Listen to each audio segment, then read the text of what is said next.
Jai Atmeshwar, Samarpan Yog of the Himalayas, Part 1, Episode 22. Night was approaching, and I thought that it was better to sleep and went to bed. I could not speak to Gurudev the next day because he was busy, but in the evening I went with him to the top of the hill, and we both sat there for some time. Suddenly, Gurudev started speaking. If a person's attention goes to something, then the chitta is not affected much. But if the chitta goes again and again to the same thing, then it has a greater effect. And if it goes to a person, then it has even more effect.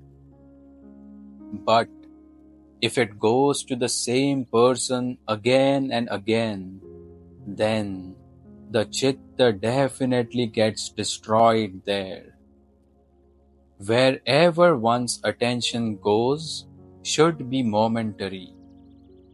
Just as a bubble of water rises in a moment and then breaks, if the chitta goes somewhere, it should move away the next moment. The chitta should be controlled in this manner. The medium of the chitta is one's eyes. When you look at a person and do not look into his eyes, then your chitta won't go to that person. And if the chitta doesn't go there, then it won't be destroyed. One has to learn how to control one's chitta. This is not something that can happen overnight. That day, I purposely tested you to find out how much patience you have, because to plant this seed of inner knowledge is in my hands.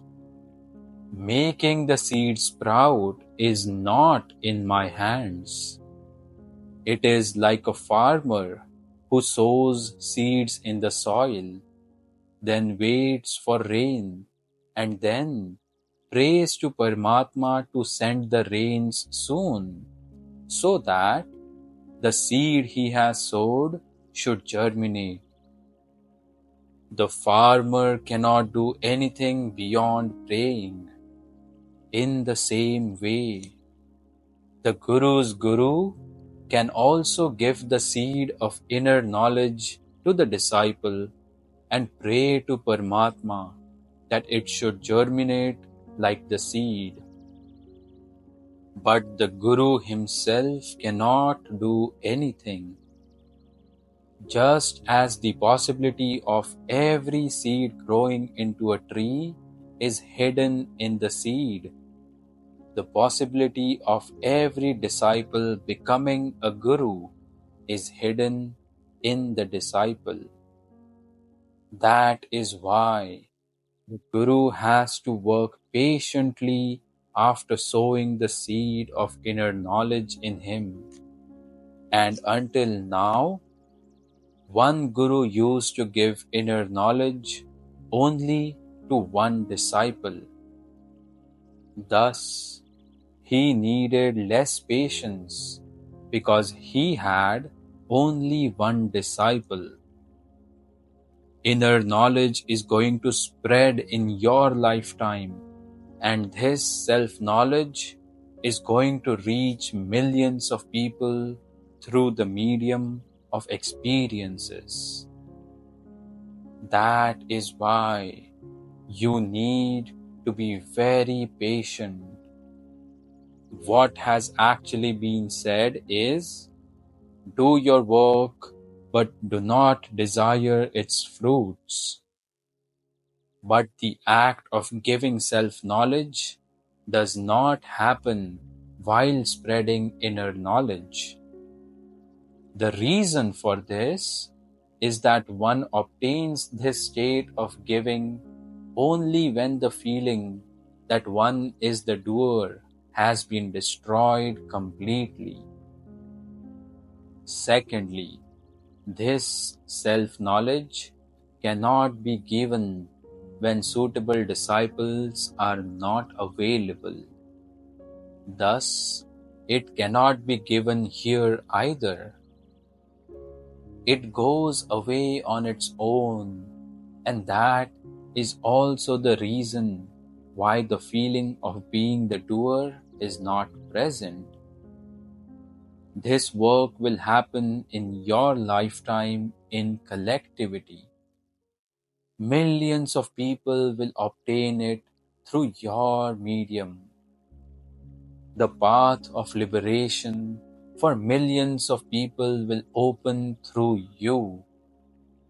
You will be the medium for such a big event, and that is why patience has a lot of importance in your life. Millions of people will receive inner knowledge through you. That is why it is necessary to understand how it happens. First of all, remember that the person who has come to you must be suitable, otherwise he would not have come before you. And even if he does come to you, he won't last long. That is why it is not your concern to decide whether someone is suitable or not. You are an ocean. Both a saint and a sinner can reach the ocean, and it sincerely accepts both of them because it is so vast that it cannot have control over whom to accept and whom not to accept. Your form is also vast like the ocean.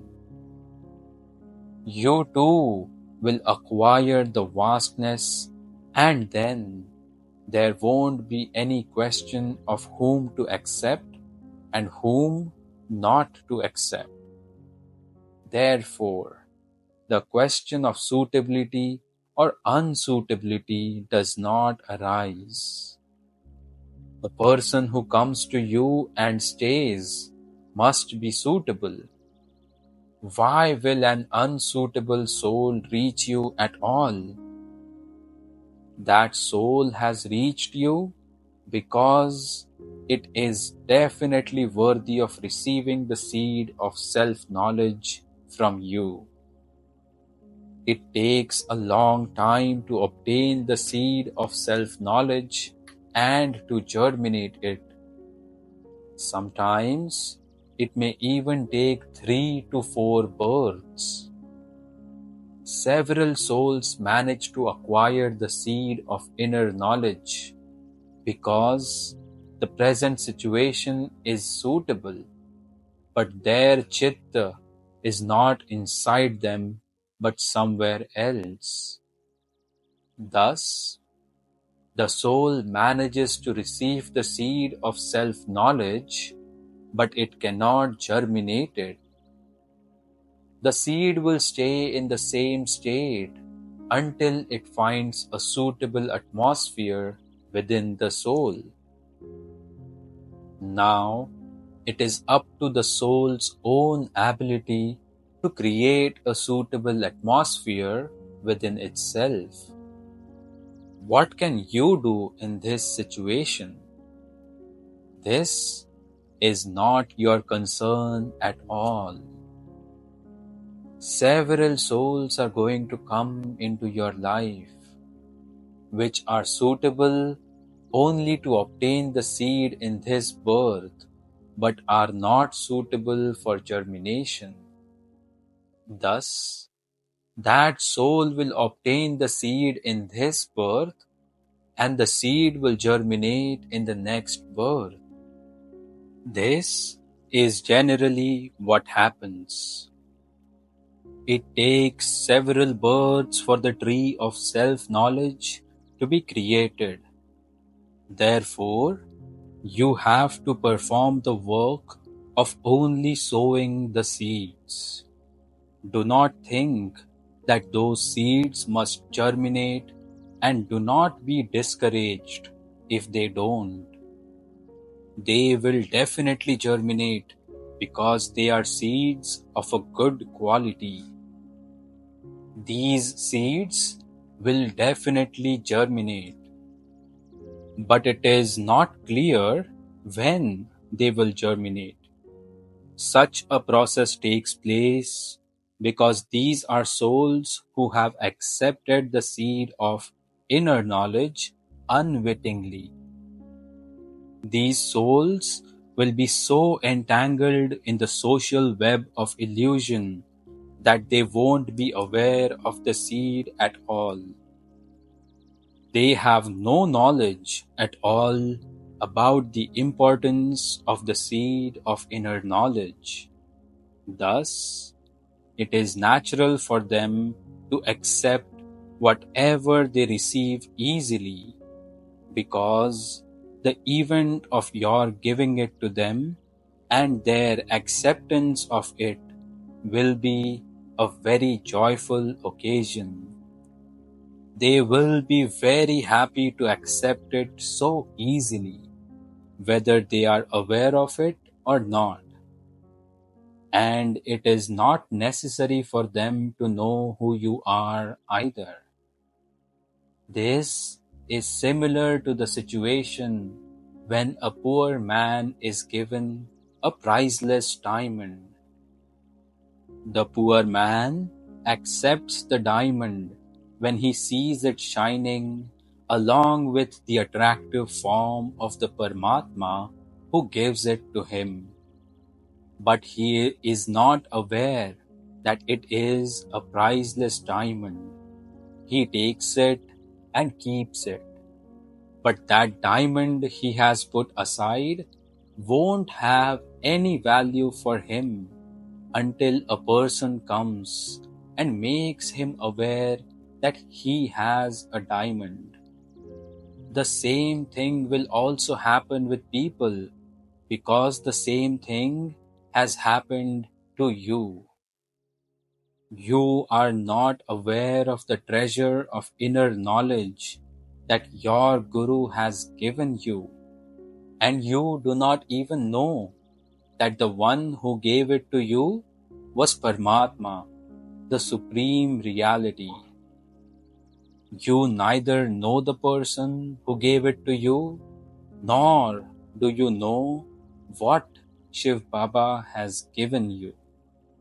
Here, you don't even know yourself, and my situation today is that the well itself has approached the thirsty person.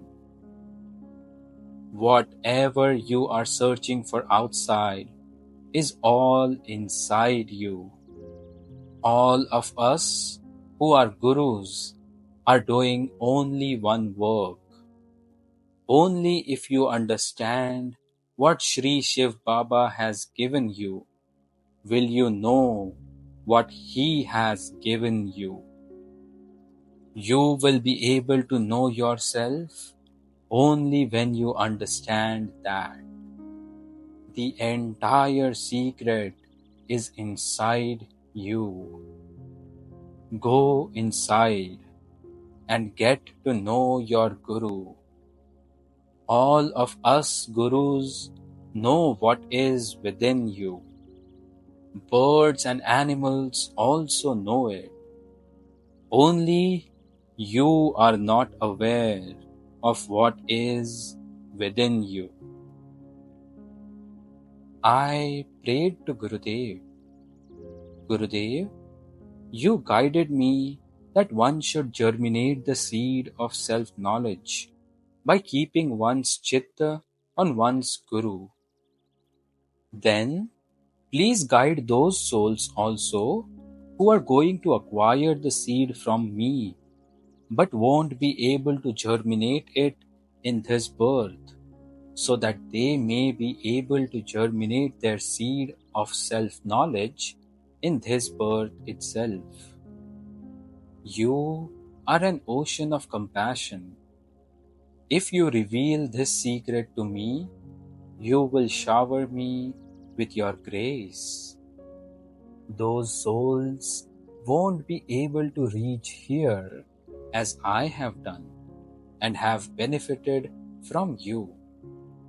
That is why I am asking you to please show me the path for the progress of those souls.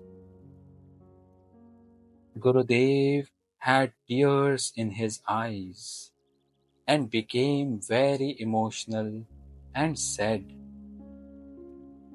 "Hey, you silly boy, it is because of your desire that others should receive the inner knowledge that Shree Shiv Baba has made you his medium." Shree Shiv Baba was Paramatma, the Supreme Reality. You are really very fortunate that you were in his presence. There is only one path for progress in self-knowledge. Show them the same path that I am showing you. Do you think there is a different path for each soul? There is only one path for achieving liberation through self-knowledge.